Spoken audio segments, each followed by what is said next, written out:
Hello friends, welcome to my capital channel, connect to capital.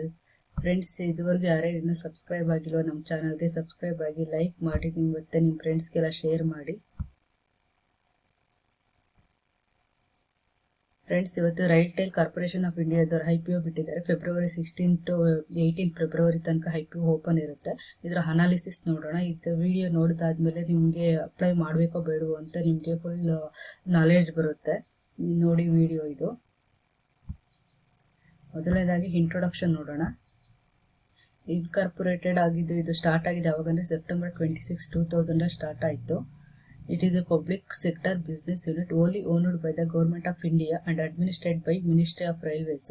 ಅಂದ್ರೆ ಇದೊಂದು public sector business ಅಂದ್ರೆ ಹೋಲಿ owned, ಯಾರು owned by the government of India, administrate ಮಾಡ್ತಾ ಇರೋರು minister of railways.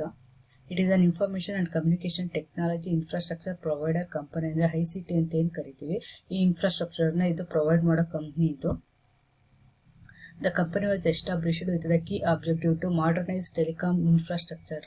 ಅಂದ್ರೆ ಇದ್ರ ಮೇನ್ ಆಬ್ಜೆಕ್ಟಿವ್ ಏನು ಅಂತಂದ್ರೆ, ಮಾಡರ್ನೈಸ್ ಟೆಲಿಕಾಂ ಇನ್ಫ್ರಾಸ್ಟ್ರಕ್ಚರ್ ಏನಿದೆ ಅದನ್ನ ಮಾಡರ್ನೈಸ್ ಮಾಡಿದ್ರೆ ಇದೊಂದು key objective. It is one of the largest telecom infrastructure provider. ಅಂದ್ರೆ ಇದೊಂದು ದೊಡ್ಡದು ಟೆಲಿಕಾಂ ಇನ್ಫ್ರಾಸ್ಟ್ರಕ್ಚರ್ ಪ್ರೊವೈಡ್ ಮಾಡೋ company. Railtel users the latest technology like high dense wavelength division multiplexing, ಇದನ್ನೇನಂತ ಕರೀತೀವಿ DWDM ಅಂತ ಕರಿತೀವಿ, and multi protocol label switching network ಅಂದ್ರೆ MPLS ಅಂತ ಕರಿತೀವಿ ಇದನ್ನ. ಇವರು ಈ ಟೆಕ್ನಾಲಜಿನ ಈಗ ಇಂಟ್ರೊಡ್ಯೂಸ್ ಮಾಡಿದ್ದಾರೆ. The company has data centers in Haryana, Gurugram, Secunderabad and Telangana. ಅಂದ್ರೆ ಇವು ಡಾಟಾ ಸೆಂಟರ್ಸ್ ಎಲ್ಲೆಲ್ಲಿ ಇದಾವೆ ಅಂದ್ರೆ ಹರಿಯಾಣ, ಗುರುಗ್ರಾಮ, ಸಿಕಂದರಾಬಾದ್ ಅಂಡ್ ತೆಲಂಗಾಣದಲ್ಲಿ ಇದಾವೆ.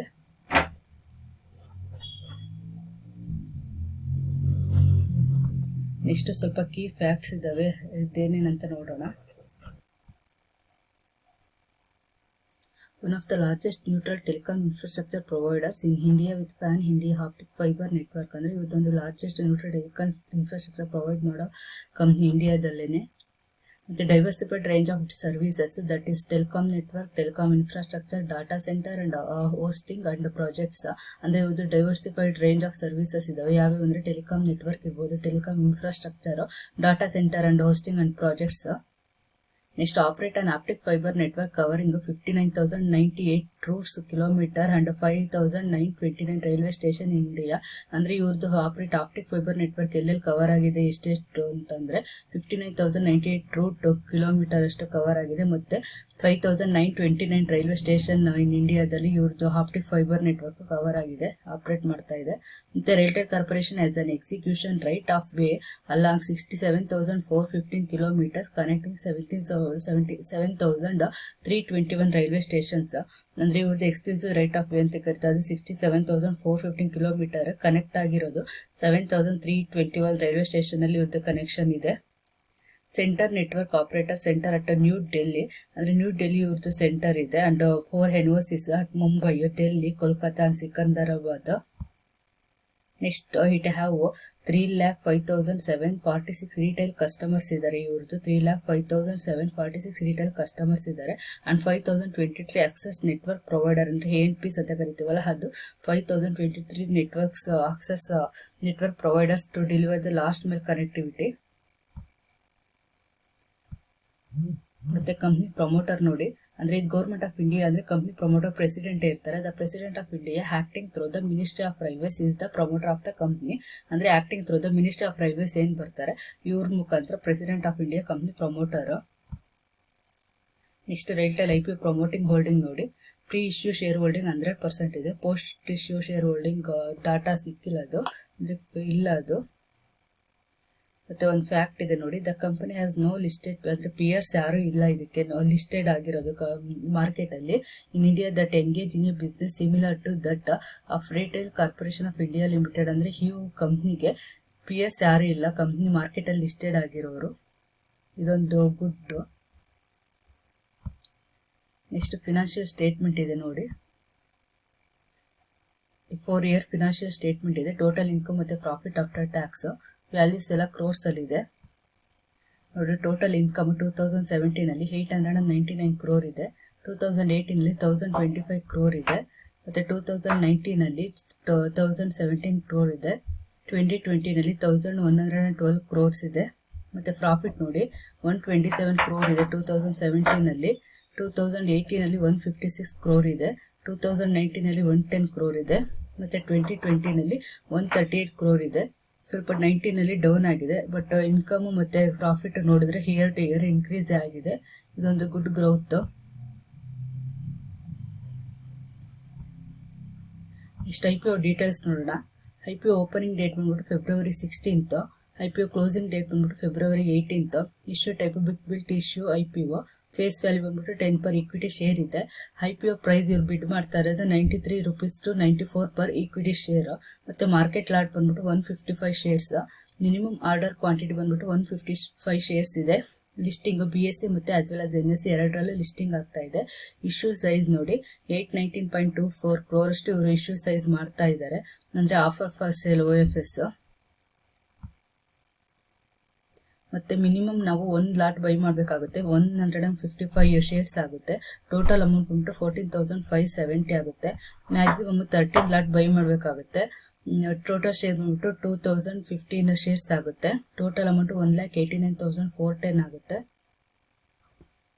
ಮತ್ತೆ ಮಾರ್ಕೆಟ್ ಅಲ್ಲಿ ಯಾವಾಗ ಇವ್ರು ಲಿಸ್ಟ್ ಆಗುತ್ತೆ ಅಂದ್ರೆ February 26 ಮಾರ್ಕೆಟ್ ಅಲ್ಲಿ ಲಿಸ್ಟಿಂಗ್ ಆಗುತ್ತೆ.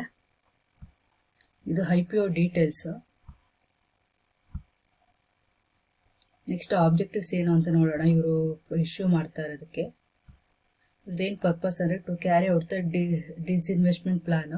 ಅಂದ್ರೆ ಏನ್ ಇವರು ಕಂಪ್ನೀಸ್ ಎಲ್ಲ ಬೈ ಮಾಡ್ಬಿಟ್ಟು ಡಿಸ್ಇನ್ವೆಸ್ಟ್ಮೆಂಟ್ ಮಾಡ್ಬೇಕು ಅಂತ ಇದೆಯೋ ಗೌರ್ಮೆಂಟ್, ಇದಕ್ಕೋಸ್ಕರ ಇವರು ಇಶ್ಯೂ ಆಬ್ಜೆಕ್ಟಿವ್ಸ್ ಇದನ್ನ IPO ಇಶ್ಯೂ ಮಾಡ್ತಾ ಇದ್ದಾರೆ.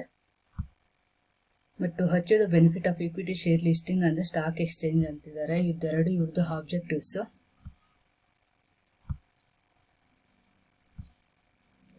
ಮತ್ತೆ ಲಾಸ್ಟ್ ಅಲ್ಲಿ ಕನ್ಕ್ಲೂಷನ್ ನೋಡೋಣ. ಏನ್ ಇವ್ರದ್ದು ಸ್ಟ್ರೆಂತ್ ಮತ್ತೆ ರಿಸ್ಕ್ ಏನಿದೆ ಅಂತ ಅಂದ್ಬಿಟ್ಟು.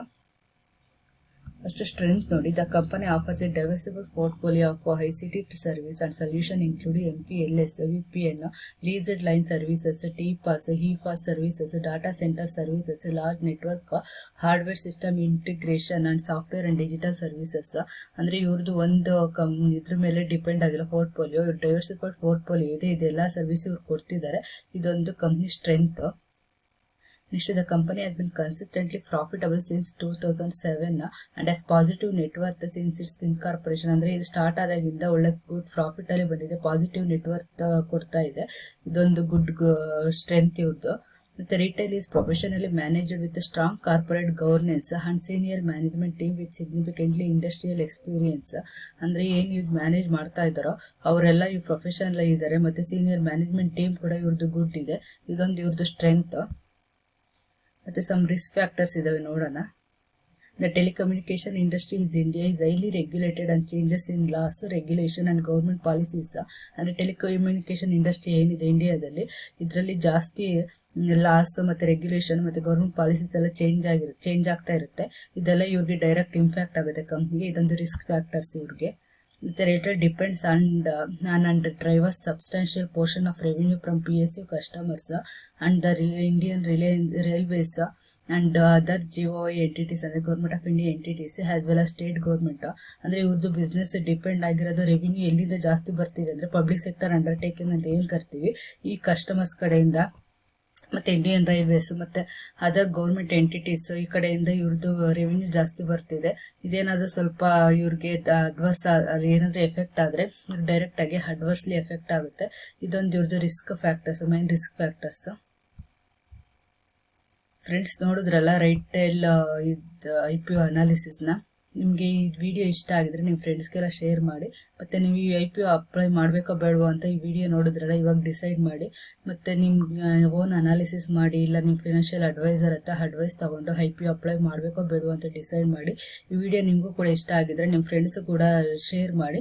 ಅವ್ರು ಕೂಡ IPO ಅಪ್ಲೈ ಮಾಡಬೇಕು ಅಂತ ಇದ್ರೆ ಈ ವಿಡಿಯೋ ತುಂಬ ಹೆಲ್ಪ್ ಆಗುತ್ತೆ ಅವ್ರಿಗೆ. ಮತ್ತೆ ನನ್ನ ಚಾನಲ್ಗೆ ಸಬ್ಸ್ಕ್ರೈಬ್ ಮಾಡಿ. Thank you for watching.